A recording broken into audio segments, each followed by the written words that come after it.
Como tú, creemos en nuestra ciudad y sabemos que para conseguir que crezca, tenemos que creer también en su motor, el comercio. Por eso, por cada compra que realices en las tiendas adheridas a la promoción Creemos, podrás ganar 3.000 euros y recibirás una ecobolsa diseñada en exclusiva para tu ciudad. Infórmate en cualquier oficina Banco Sabadell de Getafe o en creemosengetafe.com. Sabadell, estar donde estés.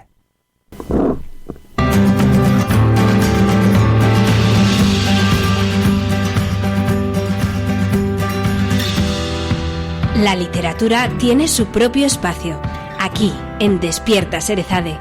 Entrevistas a autores aún desconocidos, reseñas de libros, talleres literarios, novedades editoriales. Damos voz a la palabra y a sus personajes principales. Presentado por Maribel Marín. Cada viernes, aquí, en Getafe Radio. Vamos a hacer realidad tu sueño y darte alas para volar. Vamos a despertar a Serezade.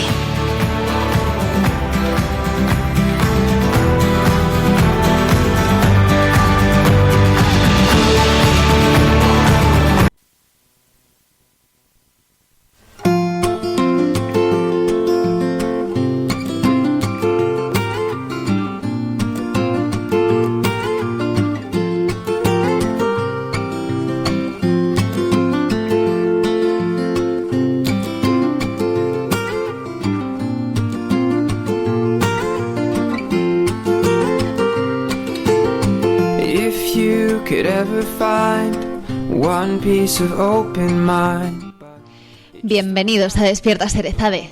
Hoy hacemos un programa especial. Para ello vamos a cambiar la estructura.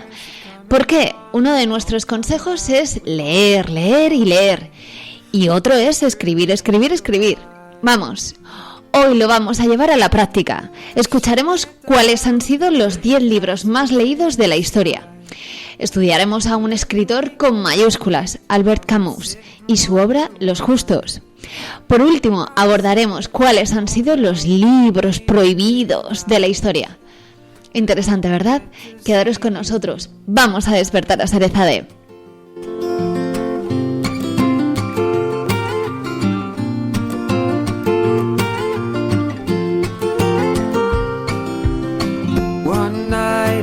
To choose between you and misconstrue, but I couldn't see into the light. You said we'll have to see, but I didn't take it seriously. A losing cause. ¿Qué es Getafe Radio? Somos una radio abierta y participativa. Tenemos varios canales de participación. Puedes enviar tus notas de voz a nuestro WhatsApp 628-270526 o llamar en directo al 91764-7491 y, por supuesto, seguirnos en Twitter, @Getafe Radio o pinchar me gusta en nuestra página de Facebook. Getafe Radio, ya sabes, nos puedes escuchar en www.getaferadio.com o descargando la aplicación de Getafe Radio en tu móvil, tanto en la Play Store como en la App Store. Getafe Radio te suena.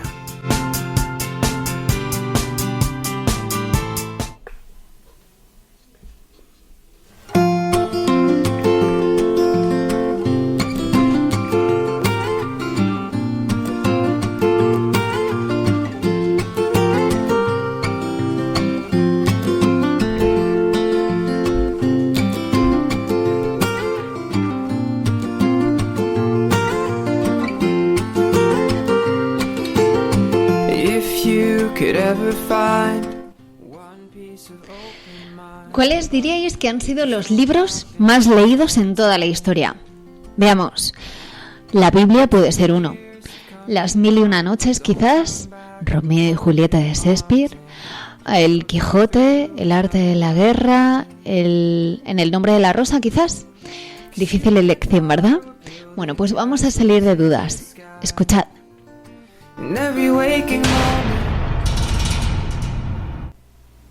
En el número 10 de los libros más leídos de la historia se encuentra el libro Las Mil y una noches, de autor anónimo. Es una célebre obra medieval en lengua árabe, de cuentos tradicionales del Oriente Medio, que utilizan estos la técnica del relato enmarcado. La historia principal es de Echegeradase, que sirve de marco a los demás relatos. Compuesto por 3 grupos de relatos, el libro describe de forma fantástica y algo distorsionada la India, Persia, Siria, China y Egipto. Hacia el año 899, los relatos transmitidos oralmente habían sido agrupados en ciclos. Se cree que muchas de las historias fueron recogidas originariamente de la tradición de Persia, así como de Irak y Afganistán, y compiladas más adelante incluyendo historias de otros autores. El libro ha sido adaptado muchas veces para uso de niños y adolescentes en todos los países de Occidente. Generalmente se eligen para su difusión los relatos en los que prevalecen la aventura y la fantasía. Por otra parte, narradores occidentales impactados por el libro imitaron su estructura de relatos engarzados. Se ha traducido a más de 20 idiomas y ha tenido varias adaptaciones al cine. Es una de las obras más importantes e influyentes de la literatura universal. Se trata de una compilación de cuentos y leyendas de origen hindú, árabe y persa, de los cuales no existe un texto definitivo, sino múltiples versiones. Son relatos que surgen uno del otro, es decir, al contarse uno, de repente surge el otro, y este otro crea otro cuento hasta que termina el primero, como si habláramos de cajas encerradas en otras cajas. En el número 9 tenemos La Metamorfosis, del escritor austriaco Franz Kafka. Aquí narra la historia de Gregorio Samsa, un comerciante de telas que vive con su familia, a la que él tiene que mantener con su sueldo, quien un día amanece convertido en un enorme insecto. En este libro, Kafka hace referencia a una sociedad autoritaria y burocrática, hacia el individuo diferente, donde éste queda aislado e incomprendido ante una maquinaria institucional abrumadora, que ni él comprende ni tampoco es comprendida por ella. Otra interpretación podría ser que la obra plasma el egoísmo humano ante el bienestar de los demás. Esto lo podemos identificar en la obra en la situación en la que se encontraba Gregorio, ya que sobre él recaía todo el peso de mantener económicamente a su familia. Sin embargo, cuando la situación gira y ahora es la familia es la que tiene que hacerse cargo de Gregorio, esta rehuye responsabilidades y lo dejan morir. Número 8. El Señor de los Anillos. Es una novela de fantasía épica escrita por el filólogo y escritor británico J.R. Tolkien. Su historia se desarrolla en la tercera edad del Sol de la Tierra Media, un lugar ficticio poblado por hombres y otras razas antropomorfas, como los hobbits, los elfos y los enanos. La novela narra el viaje del protagonista principal, el hobbit Frodo Bolsón, para destruir el anillo único y la consiguiente guerra que provocará el enemigo para recuperarlo. El Señor de los Anillos es, en este sentido, una metáfora que implica la culminación de un largo proceso que da origen a la humanidad, con toda su carga mítica pero también histórica. La creación del mundo, la implantación del mal como modelo de dominación absoluto y su continuidad a través de las edades, la lucha de los elfos y su alianza con los Edain por conservar la tierra. El libro ha sido traducido a aproximadamente 40 idiomas y es sin duda la novela de fantasía épica más leída de la historia. Número 7. El Código Da Vinci, del escritor estadounidense Dan Brown. En el libro, el Opus Dei estaría presuntamente involucrado en una conspiración para encubrir la verdadera historia de Jesucristo, quien se habría casado con María Magdalena y habría tenido descendientes que llegaron a Francia, en concreto la dinastía merovingia. La teoría expuesta literariamente por Brown implica que el cristianismo habría vivido conscientemente dentro de una mentira fraguada por la Iglesia Católica durante los últimos 2000 años. Esto ha despertado gran cantidad de críticas en los medios académicos, por contener errores históricos, geográficos, religiosos y culturales, y por realizar afirmaciones sobre hechos presuntamente históricos sin aportar pruebas. Estas críticas han llevado incluso a la redacción de por lo menos 10 libros que pretenden refutar sus argumentos. Esta novela se ha convertido en un bestseller mundial, con más de 80 millones de ejemplares vendidos y traducido a 44 idiomas. al combinar los géneros de suspenso detectivesco y esoterismo con una teoría de conspiración relativa al Santo Grial y al papel de María Magdalena en el cristianismo, la novela incentivó un gran interés por ciertas teorías conspiratorias, urdidas en las sombras por poderes ocultos, un fenómeno definido por Brown como el auge conspiranoico. Número 6. El alquimista, del escritor brasileño Paulo Coelho. La historia gira en torno a Santiago, un joven pastor que vive en Andalucía, España, durante una época pasada lejana, quien tiene un sueño recurrente en el que se le desvela que encontrará un tesoro escondido en las pirámides de Egipto. Luego de consultar con una adivina y conversar con un anciano sabio, decide emprender un largo viaje que lo llevará a su destino, a su leyenda personal. El libro trata sobre los sueños y los medios que utilizamos para alcanzarlos, sobre el azar en nuestra vida y las señales que se presentan a lo largo de esta. Dicho libro del autor brasileño ha sido traducido a más de 63 lenguas y se ha publicado en más de 150 países, con un total de 65 millones de copias vendidas en todo el mundo. Número 5. El diario de Ana Frank, que fue escrito por la niña judía Anneliese Marie Frank. Ana Frank fue una niña judía alemana que hoy en día es mundialmente conocida gracias al diario de Ana Frank, la edición en forma de libro de su diario íntimo, donde dejó constancia de los casi 2 años y medio que pasó ocultándose junto a su familia de los nazis en Ámsterdam durante la Segunda Guerra Mundial. El único superviviente de la familia fue Otto Frank, su padre, quien 2 años después de la Segunda Guerra Mundial encontró el diario de su hija y lo publicó bajo el título La casa de atrás. Esta apasionante historia de la persecución nazi en los años 40 ha sido traducido a más de 60 idiomas y ha vendido aproximadamente 30 millones de ejemplares. Número 4. El Principito, del escritor francés Antoine de Saint-Exupéry.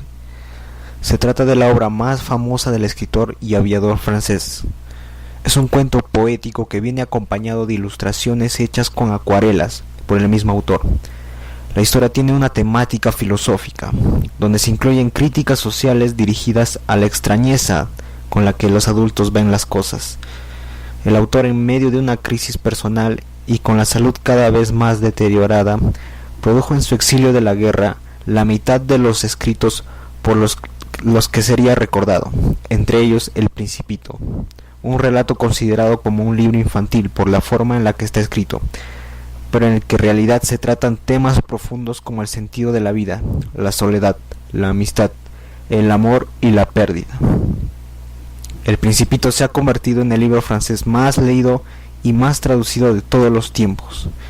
En el año 2012 había sido traducido a más de 250 idiomas y dialectos, siendo uno de los pocos libros modernos que se ha traducido al latín.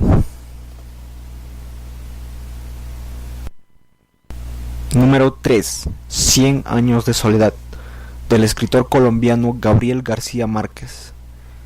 El libro se compone de 20 capítulos no titulados, en los cuales se narra la historia con una estructura cíclica temporal, ya que los acontecimientos del pueblo y de la familia Buendía, así como los nombres de los personajes, se repiten una y otra vez, fusionando la fantasía con la realidad.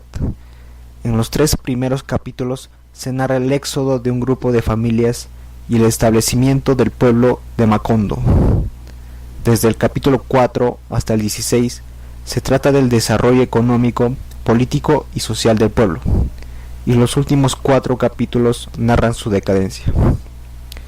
Publicada en 1967, es considerada la obra cumbre del escritor colombiano. Es considerada una obra maestra de la literatura hispanoamericana y ha sido incluida por el diario Le Monde dentro de los 100 mejores libros del siglo XX. Esta novela narra la historia de 7 generaciones de la familia Buendía en Macondo. La soledad, el incesto y la decadencia son los temas centrales de este libro. Número 2. El ingenioso hidalgo Don Quijote de la Mancha, del escritor español Miguel de Cervantes Saavedra, es una de las obras más destacadas de la literatura española y la literatura universal. La riqueza temática de la obra es tal que, en sí misma, resulta inagotable. Supone una reescritura, recreación o cosmovisión especular del mundo en su época. No obstante, pueden dibujarse algunas directrices principales que pueden servir de guía a su lector. El tema de la obra gira en torno a si es posible encontrar un ideal en lo real. Este tema principal está estrechamente ligado con un concepto ético, el de la libertad en la vida humana. Cervantes estuvo preso en Argel, tratando de escapar varias veces, y luchó por la libertad de Europa frente al Imperio Otomano. Representa la primera obra literaria que se puede clasificar como novela moderna, y ejerció un influjo abrumador en toda la narrativa europea posterior. Es el libro más editado y traducido de la historia de la lengua española. Se ha traducido a más de 50 idiomas, siendo únicamente superado por la Biblia.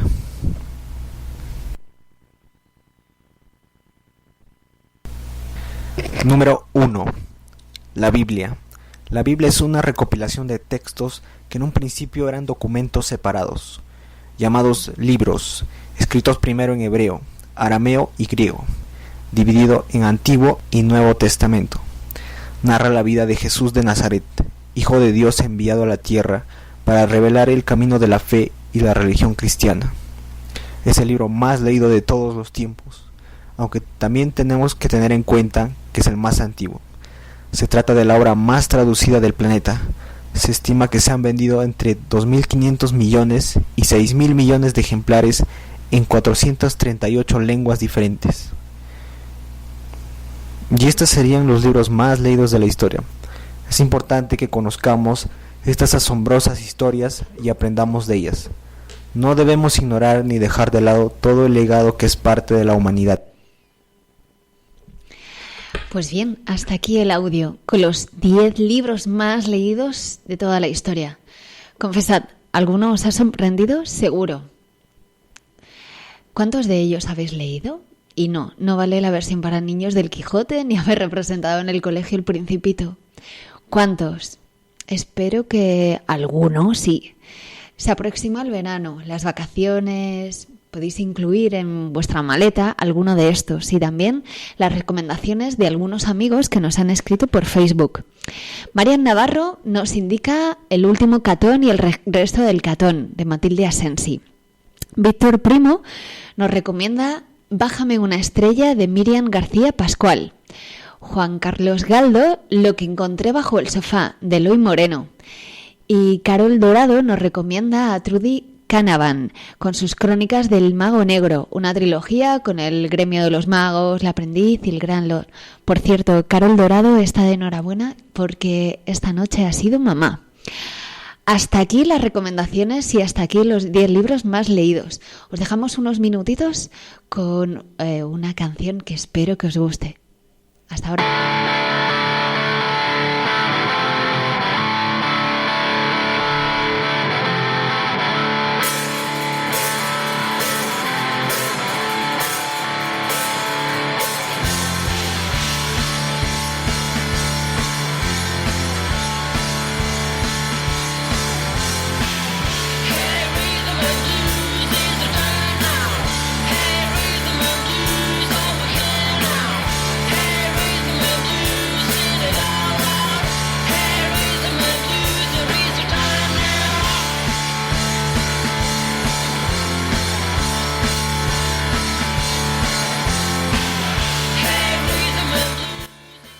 Bueno, comenzamos nuestra segunda parte.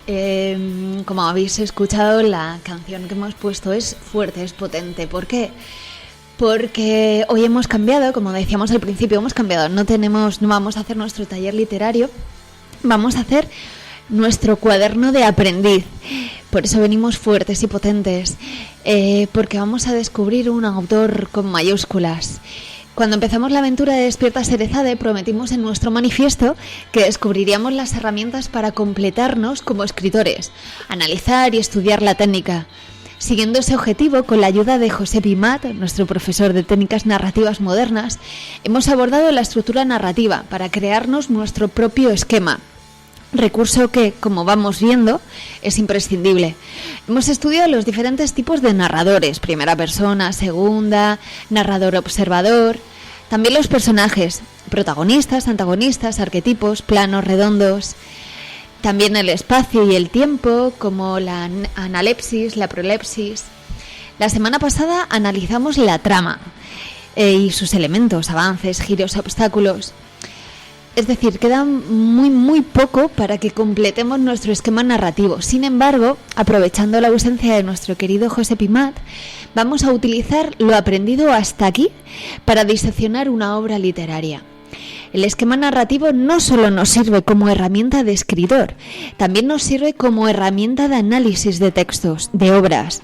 Nos enseña a poner la lupa, a fijarnos en los pequeños detalles que hacen que una obra y su autor sean buenos. Por este motivo, hoy nuestro taller literario, como os decía, se convierte en un cuaderno de campo, en un cuaderno de aprendiz.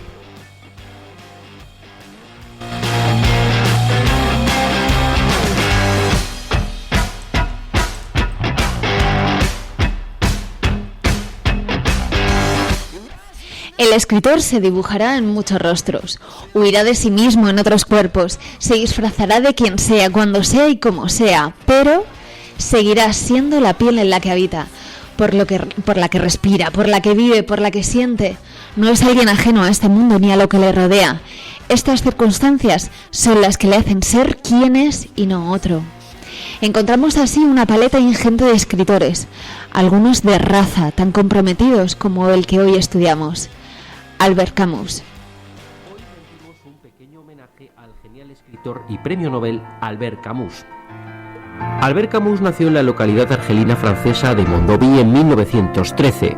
De familia humilde de agricultores dedicada a la producción de anacardo, Albert Camus fue novelista, dramaturgo, ensayista, filósofo y periodista, al que en 1957 le fue concedido el Premio Nobel de Literatura por el conjunto de una obra que pone de relieve los problemas que se plantean en la conciencia de los hombres de hoy. En su extensa y variada obra, lo que más desarrolló Camus fue un humanismo fundado en la conciencia de lo absurdo de la condición humana. Pero antes de todo esto, Camus fue un niño muy aplicado en los estudios y gracias a ello pudo conseguir una beca para estudiar la carrera de Filosofía y Letras en la Universidad de Argel, mientras trabajaba en diversos oficios para ayudar a sus padres. Poco tiempo después, en el campo del teatro, creó, dirigió y actuó en una compañía amateur llamada Théâtre du Travail, fundada en principio para audiencias de clase trabajadora. A mediados de los años 30 se unió al Partido Comunista y por esa época realizó muchos viajes, escribiendo sus impresiones en títulos como El revés y el derecho y Bodas. Decepcionado por sus actitudes totalitarias, en 1939 Camus abandonó la ideología comunista y además se divorció de su primera esposa, Simone Hillet, con quien se había casado en 1934 tras conocerla en la Federación Argelina de Jóvenes Socialistas. Como periodista, Camus comenzó a trabajar en Argelia y posteriormente, tras mudarse a la capital francesa, empezó a colaborar con el diario Paris Soir. Estalló la Segunda Guerra Mundial y Camus no se lo pensó dos veces. Se unió a la resistencia y dirigió el periódico Combat. Además, volvió a casarse, esta vez con Francine Foguet, con la que tuvo gemelos. 2 años después publicó su primera novela titulada El extranjero, obra ambientada en su querida Argelia. También ese mismo año apareció el ensayo El mito de Sísifo y en 1944 la obra teatral El malentendido. Calígula en el 45 o La peste en el 47. Ambas son una alegoría sobre la ocupación nazi que además le valieron el reconocimiento tanto de la crítica como del público. En 1951, después de escribir El hombre rebelde, obra en la que examinaba en profundidad la ideología y las formas revolucionarias, rompió su amistad con Jean-Paul Sartre, quien simpatizaba con las teorías stalinistas. Al mismo tiempo que trabajaba como periodista en el periódico L'Express, Camus escribió La caída en 1956, sin duda otro de sus trabajos más destacados. Además, En esta época vivió un romance con la actriz María Casares, de la cual se dice que es la mujer que corre por la playa en su última obra, El primer hombre. Esta se trata de una novela inacabada que dedicaba a su madre, a ti que nunca podrás leer este libro, y que se publicó tras su fallecimiento a causa de un accidente de automóvil el 4 de enero de 1960 cerca de Le Petit-Villeblérin, Francia, y en Lourmarin, un pueblo en el sur de Francia donde se había comprado una casa, fue enterrado a la edad de 46 años.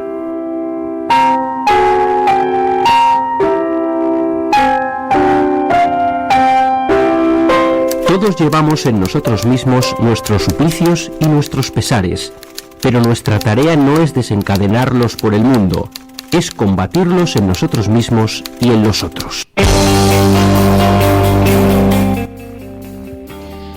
Albert Camus vivía en una época convulsa, como hemos visto. Su faceta de escritor y de periodista es algo tan arraigado que solo se puede completar con su yo revolucionario, un hombre de armas y de letras. Para poder entenderle debemos de dar alguna pincelada al contexto social y cultural de la época en la que vivió. El audio ya no lo ha señalado, voy a marcarlo un poco más. La Primera Guerra Mundial, entre 1914 y 1918, que produjo más de 10 millones de bajas. Más de 60 millones de soldados europeos fueron movilizados. Fue llamada entonces la Gran Guerra o la Guerra de las Guerras. La Segunda Guerra Mundial, en la que participó, el conflicto armado más grande y sangriento de la historia, entre el 39 y el 45. Las Fuerzas Armadas de más de 70 países participaron en combates aéreos, navales y terrestres. Por efecto de la guerra, murió alrededor de un 2% de la población mundial de la época, unos 60 millones de personas, en su mayor parte civiles. Dicen que estas circunstancias provocaron en los escritores, bueno, no solo los escritores, pero evidentemente nos centramos en ellos, provocaron en los escritores de la época unas profundas heridas debido al descrédito con la humanidad, saciados de tanto dolor, hambre, destrucción y muerte.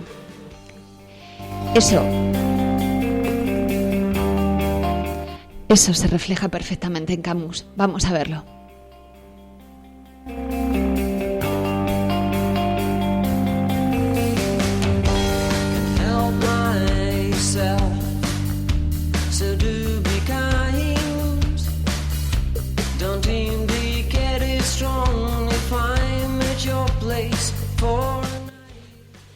Vamos a empezar la reseña. Escuchad.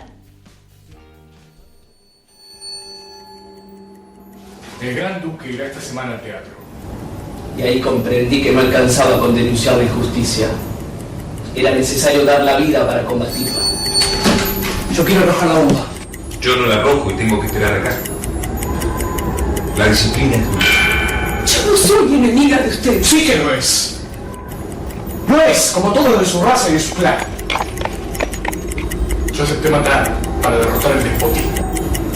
Pero bajo tus palabras, veo anunciarse un despotismo que si triunfa alguna vez va a ser de mí que intento ser un justiciero, un asesino. A veces una cara rechaza, pero después, cuando se conoce el corazón... Basta. ¿Quién es usted? Skoretov, director del departamento de policía. Acá uno habla. Así es como se pasa el tiempo, pero si te van a colgar, no me parece bien. ¿Por qué?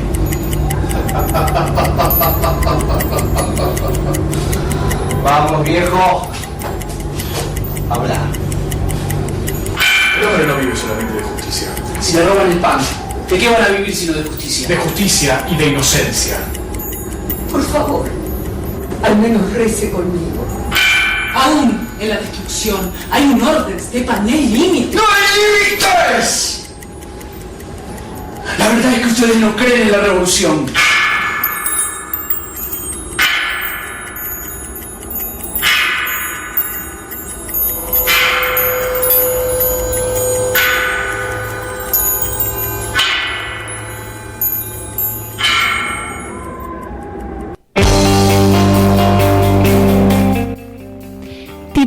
Título original: Los Justos. Autor: Albert Camus. Editorial: Losada. Idioma original: Es una obra francesa traducida por Aurora Bernárdez y Guillermo de Torre. 189 páginas. Lectura y análisis, Maribel Marín. ¡Comenzamos!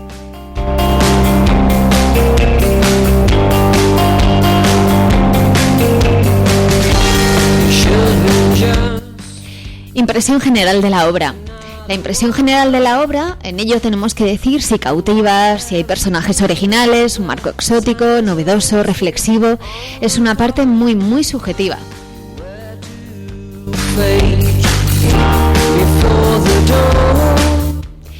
Bien, mi impresión de esta obra es muy buena. Es muy interesante, es filosófica y reflexiva.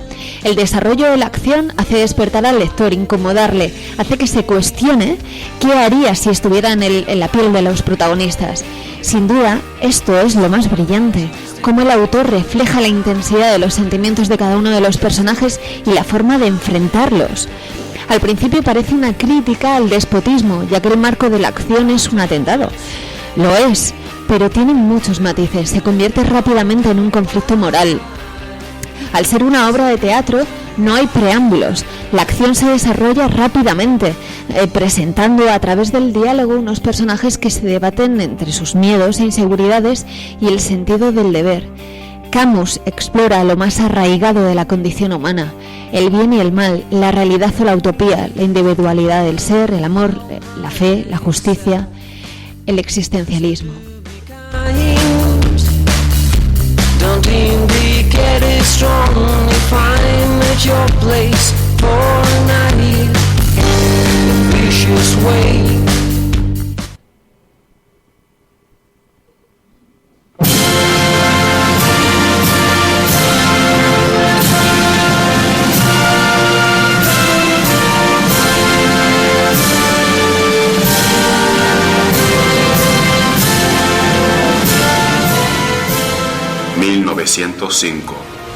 En el Imperio ruso reinaba la pobreza, la miseria, la escasez, el hambre y la desigualdad.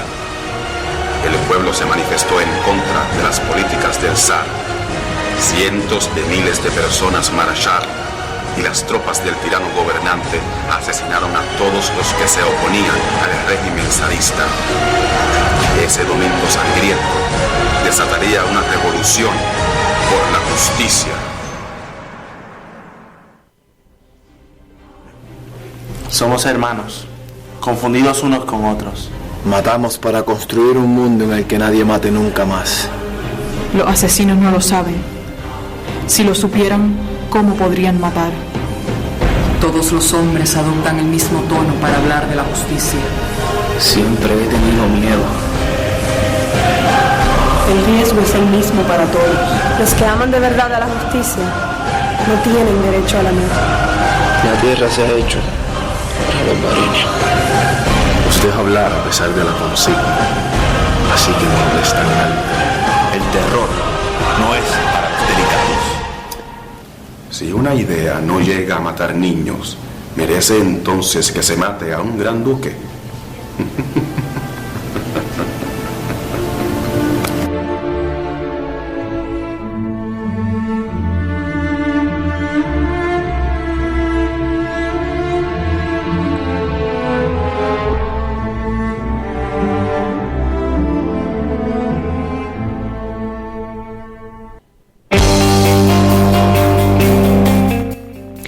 Sinopsis. En este apartado analizamos quiénes son los personajes principales, qué problema o conflicto principal sufren, por qué momentos de inflexión que hacen avanzar la trama, la conclusión con la resolución del conflicto, cómo ha cambiado la situación respecto al principio de la obra. En definitiva, debemos referirnos al problema, al nudo y al desenlace. La sinopsis del argumento, en mi caso concreto, en el libro, efectivamente se sitúa, como hemos escuchado en el audio, se sitúa en la Rusia de principios del siglo XX, donde un grupo de revolucionarios socialistas luchan por la libertad de su pueblo. El autor no ofrece más información sobre el marco histórico o sobre los personajes, sobre su caracterización, ya que en los diálogos descubriremos cómo son, fuera de ese plano físico. Esta ambigüedad positiva convierte la obra en algo atemporal, que bien puede ceñirse a otros hechos históricos o incluso a otros lugares. La obra se divide en 5 actos bien diferenciados, localizándose en 2 únicos puntos: el piso franco, donde se desarrolla casi toda la historia, y la cárcel. El primer acto es donde se presenta a los personajes, cómo son, qué les mueve, por qué están allí. Descubrimos a Janek, el poeta enamorado de la vida, a Stefan, que acaba de salir de la cárcel, está resentido, a Nenkov, el jefe del grupo, y Voinov, un soñador que cree en la justicia. Concretan los detalles del atentado, las primeras confrontaciones, Janek y Stefan, realidad frente a utopía. El segundo acto es intenso, se profundiza en la motivación de los personajes, en sus dudas, en sus inseguridades. Primer intento de atentado. La pregunta es, ¿el fin justifica los medios? ¿Todo vale? Tercer acto. Dudas, abandonos. No es lo mismo la propaganda que mirar a los ojos y matar. Conciencia, odio. Se produce el atentado. Cuarto acto, prisión. Aparecen otros personajes, muestran realidades diferentes. La ignorancia, la pobreza, la incultura y también la parte más real. Cambiar el mundo o sobrevivir, aprovechando las oportunidades que aparecen. Manipulación, dolor, incomprensión, justicia quizás. Quinto acto, desenlace.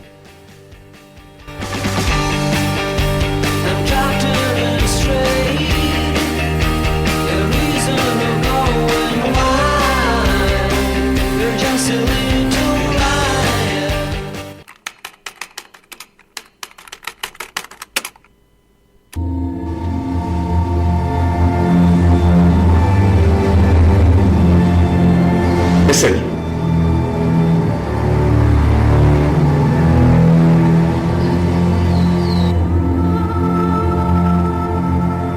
Allá. En la cárcel. Lo importante es que sobreviví. Ahora eres libre por lo menos. La libertad es una cárcel mientras haya un solo hombre esclavizado en la tierra. ¿Quiénes son nuestros camaradas? Ya conociste a Don. Confío en él a pesar de su juventud. Conocerás a Janek. Es Janek. No es la misma señal. A Janek le divierte cambiarla. Tiene su propia señal. Bienvenido. Han confirmado el informe. El Gran Duque irá esta semana a Teatro. Dentro de un rato Pavel sabrá el día exacto y entregará un mensaje. Bueno, ¿qué significa eso? Una plaza donde el auto disminuirá su velocidad y el teatro donde se detendrá. En mi opinión son los mejores lugares. Yo quiero arrojar la bomba. No espero. Ya están designados los que van a hablar. Te lo suplico, tú sabes lo que eso significa para mí. La regla es la regla. Tampoco voy a arrojar. Voy a esperar. ¿Quién arrojará mi bomba? Yo. ¿Qué tienes contra mí?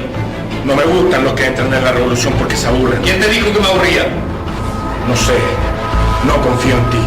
Entonces, ¿qué estás haciendo con nosotros? Estoy aquí para matar a un hombre. No para quererlo ni para reconocer su diferencia. No lo matarás solo ni en nombre tuyo. Lo matarás con nosotros y en nombre de tu pueblo. Esa es tu justificación. No la necesito. Quede justificado para siempre en la cárcel donde pasé 3 años de justificación y no soportaré que...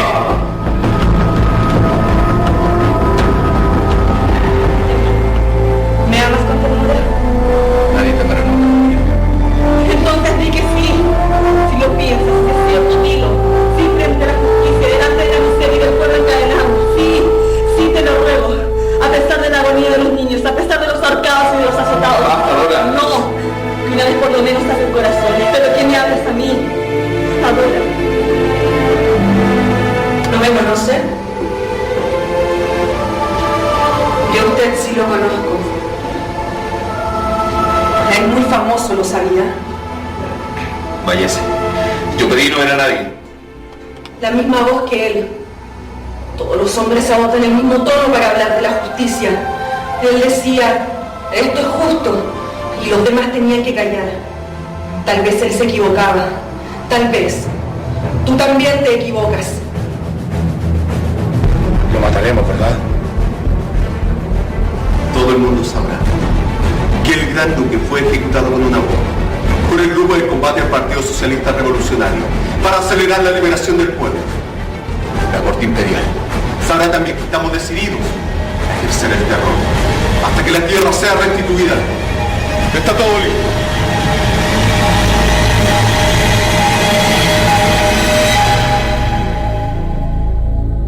Se acerca el momento.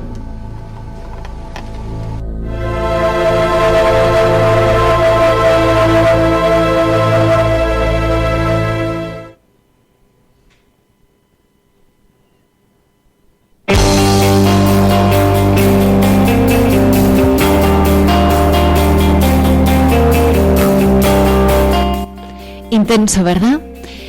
Bien, en cuanto a los personajes principales y secundarios, ¿tenemos una impresión favorable o desfavorable? ¿Sufren algún desarrollo o cambio interno? ¿Son creíbles? ¿Son convincentes? ¿Son coherentes? ¿Existen incoherencias? Por ejemplo, que el autor nos describa al personaje como un chico rubio y después diga que es moreno. Recuperamos esto en la obra. El tratamiento de los personajes en la obra, la maestría con la que crea y define cada uno de los personajes es maravillosa. Cada uno es diferente, tiene su propia alma, sus motivaciones. La relación entre protagonistas y personajes secundarios está muy bien entramada. No puede haber unos sin los otros. No encontramos además personajes de relleno. Todos tienen su momento cumbre. Todos aluden y motivan a reflexiones que se contraponen y rebaten como contrapuestos. Encontramos tres ejes principales. Janek, junto con Dora, representa la utopía, el idealismo, la inocencia. Es ingenuo, necesita reconocimiento, que le quieran ante la inseguridad de lo que debe hacer. En un primer momento será quien tire la bomba. Se disfraza vendiendo cigarrillos, antes actuaba como buhonero. Es alegre y optimista, ama la vida, la belleza, por eso lucha. No descarta el suicidio, pero prefiere la muerte en el cadalso. Para él sería una muerte honorable. Es un soñador. Cree hacer lo justo, luchar contra la tiranía que encarna el gran duque. Janek cree en la justicia, en el honor, en el amor, a diferencia de Stefan, por ejemplo. Dora es quien hace la bomba. Está asustada, temerosa y triste. Tiene sentimientos afines con Janek. Igual que él, ama la vida. Cree en lo que hace, pero añora cómo era antes su vida, sin preocupaciones. Tiene remordimientos por matar, dudas. A raíz de ella los personajes se confiesan. También desea morir por la causa, acabar en el cadalso. Para ella, igual que para Janek, no todo vale. Stefan ha pasado 3 años en la cárcel que han debido de cambiarle profundamente. Es el personaje más realista, más consecuente, menos utópico. Es muy consciente de lo que suponen las decisiones. Por eso está resentido, quizás obsesionado. Quiere tirar la bomba. Para él todo vale. El fin justifica los medios. El resto de compañeros son aprendices con remordimientos. No han sufrido aún los látigos ni las torturas como él. Choca con Janek desde el principio. Piensa que se aburre, que por ese motivo se alistó al partido. En el fondo quizás le envidia. Acaba por admirar su entereza ante la muerte. Stefan no ama la vida. Stefan ama la justicia. El resto de personajes, como os decía, están muy bien logrados, son muy coherentes, son muy completos. Todo genera incertidumbre y dudas en el espectador. Todos hacen reflexionar ante la situación que tienen entre manos. Anenkop, el coordinador del grupo, que se debate entre estar en la parte activa como Janek en primera línea o seguir en su línea de estar al mando, sin implicarse, sin mancharse las manos. Voinov, un soñador utópico, pide traslado, prefiere seguir en el partido pero no mancharse las manos, prefiere ignorar. Sukarotov, astuto y cruel, manipulador, juega a doblegar a los prisioneros para conseguir sus objetivos, ofreciéndoles tratos y beneficios a cambio de traicionarse a sí mismos. Foka es práctico, descreído, pobre, no tiene conciencia, solo quiere subsistir. La gran duquesa es buena, piadosa, hace dudar a Janek.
no tiro la bomba ahora, no la tiraré nunca. ¡Entonces hazlo!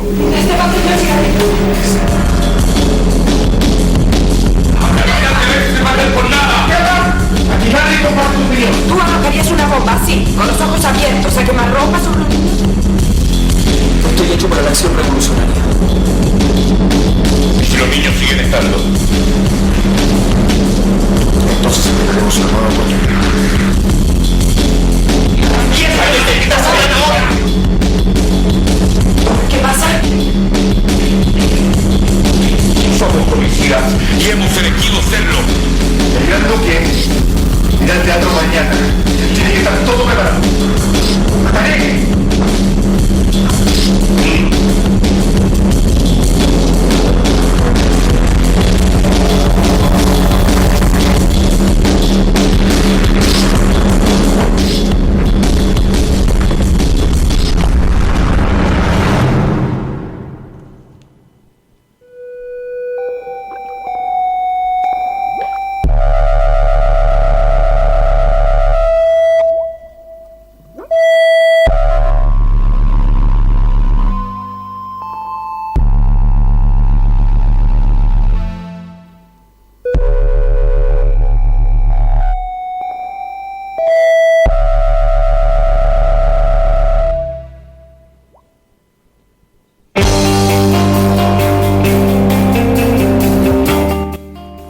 Tocamos ahora temas principales, secundarios, estilo.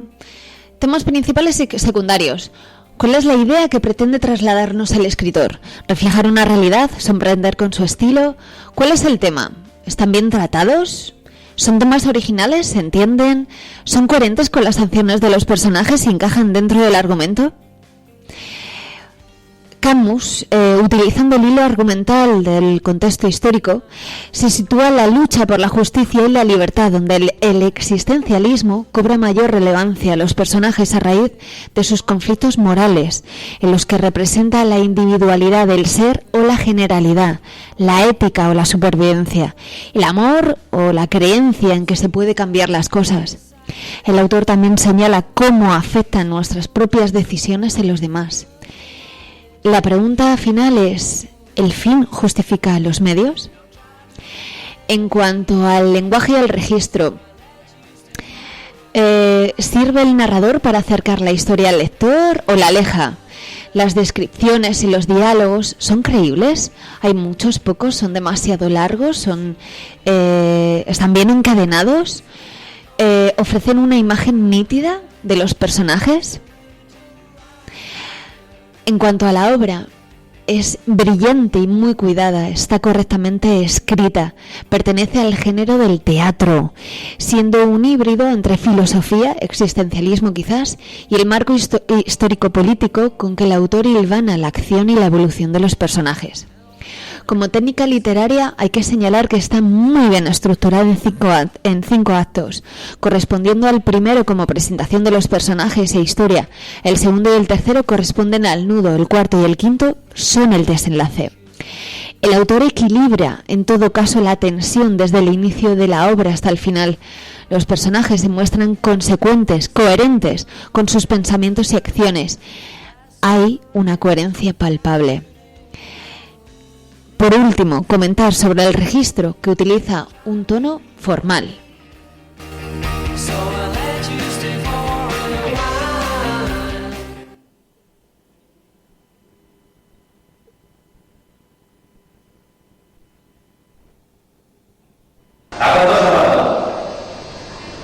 Algo solo.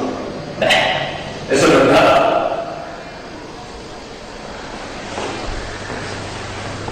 Me mataba al gran duque Sergei. ¿Al gran duque?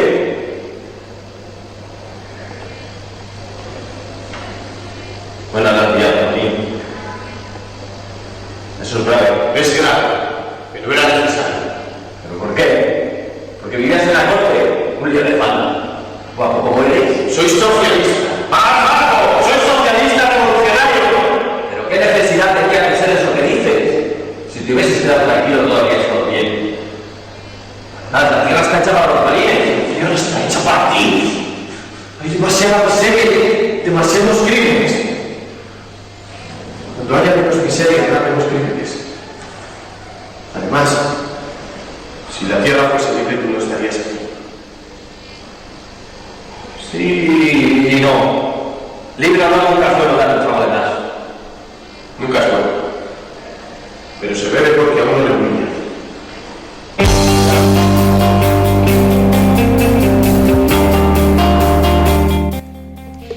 Bien, por último, ¿cuáles son los factores positivos que destacan en la obra?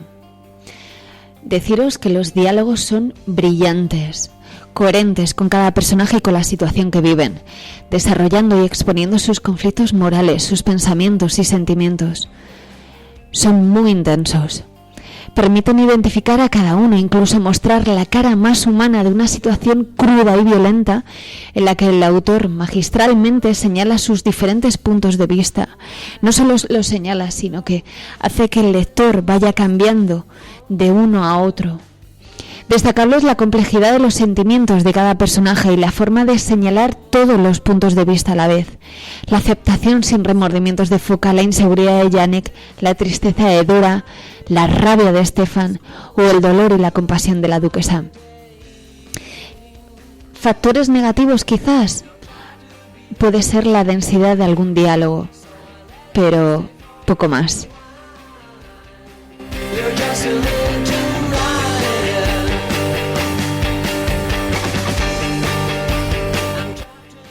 Hasta aquí la reseña de Los Justos. Espero que os haya gustado tanto como a mí. Espero haberos podido trasladar la genialidad de Albert Camus y también, ¿por qué no?, espero haberos enseñado un poquito a abrir los ojos como ávidos lectores para que en los próximos libros descubráis la magia de quien lo escribe y para que lo utilicéis en vuestros textos. La semana que viene seguiremos creando nuestro esquema narrativo con nuestro querido José Pimat. So do be kind. Don't indicate it strong if I'm at your place for a night. The vicious way of turning high. Should I get back my sober mind, emerge with lasting riot, captured in your name? Try to behave, so I'll let you stay for a while. You're just a little riot. I'm trapped in a strait. The reason of going wild. You're just a little riot.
Vamos a despedirnos. No nos olvidamos de los 7 libros prohibidos de la historia. Os los pondremos la semana que viene. Mientras, más noticias literarias, nuestro taller, autores, obras, sueños, lo iremos subiendo a nuestro Facebook y sobre todo, seguirnos, escucharnos la semana que viene. Mientras tanto, hasta pronto. 'Cause you and I were building castles in the sky. In every waking moment I would sit and wonder why. Creces dentro de mi cuerpo, te llenas de mi carne, de mi sangre, de mis sentidos. Me robas el aliento, la vida, hambre de sueños que crecen, de nostalgias, de miedos. Te he condenado a vivir. Perdóname, egoísmo. Te dibujaré el cielo con mis manos. Te enseñaré a sonreír, a luchar, a correr, a caminar, a sentir. Otras manos se entrecruzan con las mías, me sostienen. Mi columna vertebral son sus dedos, sus piernas. Somos.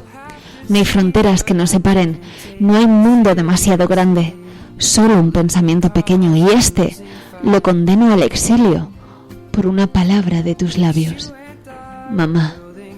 In the sky. In every waking moment I would sit and wonder why. The ice in your veins won't melt. It made me realize that I won't get to see you tonight. I didn't miss your call. Was you not me who dropped the ball and walked out on us? You didn't mind.